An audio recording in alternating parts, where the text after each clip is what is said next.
দুর্ভাগ্যবশত একদিন আমাকে ইউএই ইন্টারন্যাশনাল এয়ারপোর্টে হোটেলে থাকতে হয়, বাট সৌভাগ্যবশত কোনো টাকা পে করতে হয় না। মূলত আমার ঢাকা থেকে পাকিস্তান ট্রিপ ছিল, কিন্তু ঢাকা থেকে ডিরেক্ট কোনো ফ্লাইট না থাকায় আমাকে ট্রানজিট নিতে হয় ইউএইতে।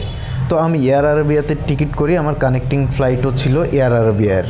ফার্স্ট আমাদের ঢাকা থেকে যে ফ্লাইট, এটা কিছুটা বিমানের সমস্যার কারণে 2 ঘন্টা লেট ফ্লাই করে। 9টা বেজে 36 মিনিট বেজে গেছে, এখনো ফ্লাইট ছাড়ে নাই। 8টা 55 ফ্লাইট, 40 মিনিট অলরেডি হয়ে গেছে, তার মানে 50 মিনিট লেট। ভাই আমার আজকে খবর আছে। তাই আমার ইউএই এর নেক্সট যে ফ্লাইটটা ছিল সেটা মিস হয়। বাইরেও ফ্লাইট মিস হয়েছে। বাইরে হচ্ছে আমার আরও আধা ঘন্টা আগে ফ্লাইট চলে গেছে। বাইরে হচ্ছে সৌদি আরব যাবে আর আমি যাব পাকিস্তান। ইউএইতে যাওয়ার আগে টেনশন হচ্ছিল কি হয় না হয়, বুঝতেছিলাম না টাকা দিয়ে কি আবার টিকিট কাটা লাগে নাকি। বাট সব খোঁজ খবর নিয়ে জানতে পারি যেহেতু তাদেরই কানেক্টিং ফ্লাইট, তারাই সব অ্যারেঞ্জ করে দিবে। আমাকে ট্রান্সফার ডেস্কে যোগাযোগ করতে বলল। ওখানে যাওয়ার পর বলল পাকিস্তানের ফ্লাইট আর আছে 14 ঘন্টা পর রাত 11টায়। সেই টিকিটটা আমাকে দিয়েও দিল আর একটা লাঞ্চ কুপন দিয়ে দিল। দেন আমি ওখান থেকে চলে আসলাম এবং চিন্তা করলাম এই 14 ঘন্টা আমি আবার কি করব।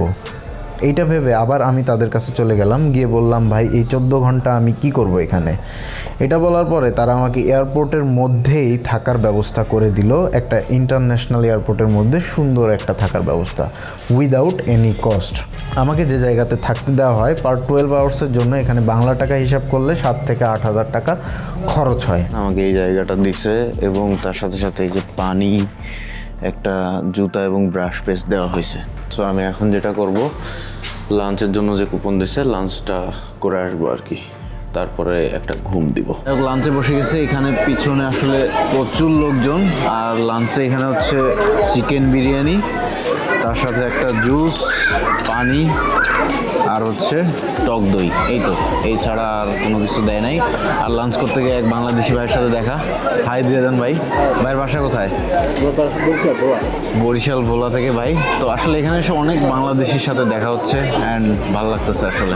এরপর সুন্দরভাবে একটা ঘুম দিয়ে উঠে ফ্রেশ হয়ে গোসলও করে নিলাম এই ইন্টারন্যাশনাল এয়ারপোর্টের মধ্যে, যেটা ছিল একটা অন্যরকম এক্সপিরিয়েন্স। আমার রাতের ফ্লাইটের জন্য ফুল রেডি হয়ে বের হয়ে পড়লাম আর রাতের ডিনারটা করে নিলাম আমার প্রায়োরিটি পাস কার্ড ইউজ করে লাউঞ্জে। ফাইনালি পাকিস্তান পৌঁছেও গেলাম।